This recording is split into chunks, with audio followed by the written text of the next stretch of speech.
Dito na kami sa Baguio. Nihintay namin yung ano eh.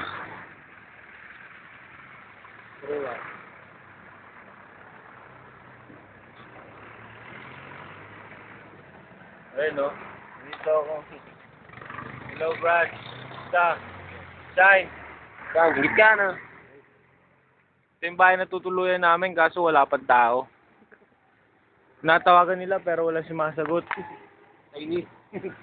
Palagay ko, matutulog na kami sa labas. Pero alam ko kaya namin to. Kahit wala kaming tulog. Dito na kami sa Baguio eh. Anong pang gagawin namin? Ayan. Ito si ate, tinatawagan niya na ngayon yung tutuluyan namin. Mang Joseph, anong palagay mo? Sagot ka. Hala ka, hala. Ayun yung mga taxi sa ano. Yung mga taxi, sila yun. Okay? Dito na kami sa Baguio. Nakatayo ko ngayon sa lugar ng Baguio. Kasi nga Baguio to eh, Rars kami.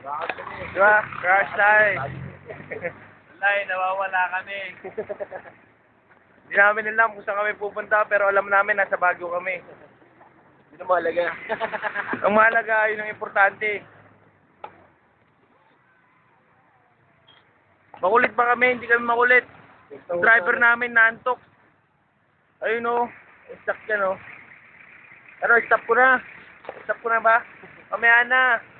Ang gulo ko eh, Rars kami. Badong o, kulit o.